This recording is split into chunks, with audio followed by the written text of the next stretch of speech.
So the next one is our chest lift. Let's roll down again, spine articulate into recline with the leg slides, the one we've just done before. And we're going to go all the way down, so we have a transition to go into our chest lift breathing. We have our hips and knees aligned again. We're perfectly straight as if we are on our reformer. So our hands are going to come behind our head and our hands are cupping. So you have your fingers interlaced and you make sure you are holding the back of your skull. You're not on your neck. That does not work. You need to feel supported by the hands as if you were wearing a beanie back there or a hoodie. From there, the idea of our chest lift is for us to fully exhale and empty our lungs. The more we empty our lungs, the flatter our belly will become, and towards the very end of our exhale, our transversus abdominis, our deep core, which is the fourth layer of our abdominal layers, is going to naturally contract and engage. So it's towards the very end of your exhale that your deep core, your deep belly muscle, is going to work the most efficient way. And that is what we're teaching our belly in the chest lift breathing. From here, inhale to prepare, so fill your lungs. And exhale through the mouth, emptying.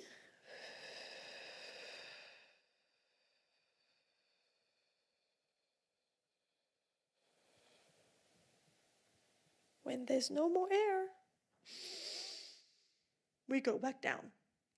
Now watch what I don't want to happen. Watch my belly if I'm doing it wrong.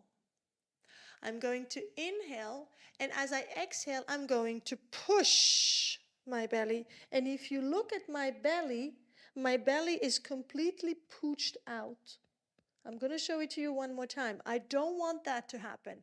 When you inhale, your lung is taking volume, your chest is getting more perky. As I'm exhaling, if we're doing it wrong, our belly is pushing. Can you see how this pops up? We don't want this to push. We don't want to push our viscera down. We want our viscera to go in. So we want them to be scooped in.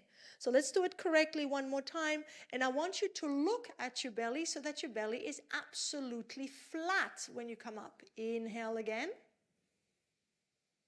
And exhale. Make your belly flat.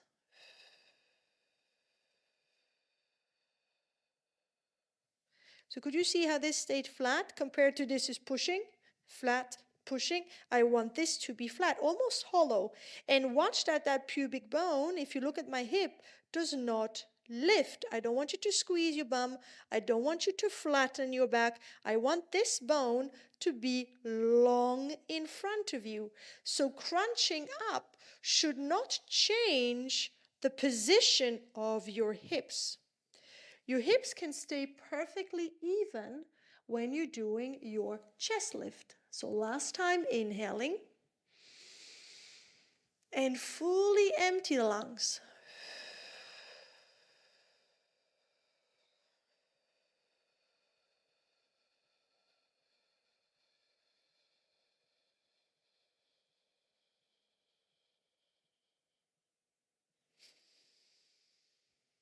And return. After our breathing, we can introduce the arm slides, which is teaching us to lift our chest. From there, our shoulders are open, and we're going to inhale and exhale. It's the same exercise, emptying our lungs, reaching through the fingertips to be in this supported upper body lifted position. Inhale, and then we return when we have no more air. So same as breathing, you're simply going to get into this position, sliding your arms as far out as you can. And you return. Let's do it one more time. Fill your lungs. Look through your legs towards your pubis, exhaling, flattening that belly. Energy out of your arms, shoulders are outward spiraled. And when there's no more air, with the pelvis being still, it hasn't moved, you return back down. Then we're going to go into the flexions doing our abdominals. We interlace our hands again behind our head, cupping our head, and we're going to make sure that there is no movement in our pelvis. I don't want you to do abs having this rocking motion in there. So, hands behind you. You're going to exhale, look at your pubic bone and lift and lower. Exhale, lift and lower. Find that tremble of tooth. Cupping your head, rounding your upper back, and down. One more time. Exhale, empty. Contract your abdominals by lifting them into that C curve. And then go down. From there, you can go up to 10 abdominals if you want, and you can add your pulses. So when you get to your highest and your roundest point, we exhale, pulse, pulse, pulse, pulse, pulse, pulse, pulse, pulse, and return. The whole aim of your abdominal series is for your pelvis not to move. And as you're pulsing and as you're exhaling, we want no rocking happening there.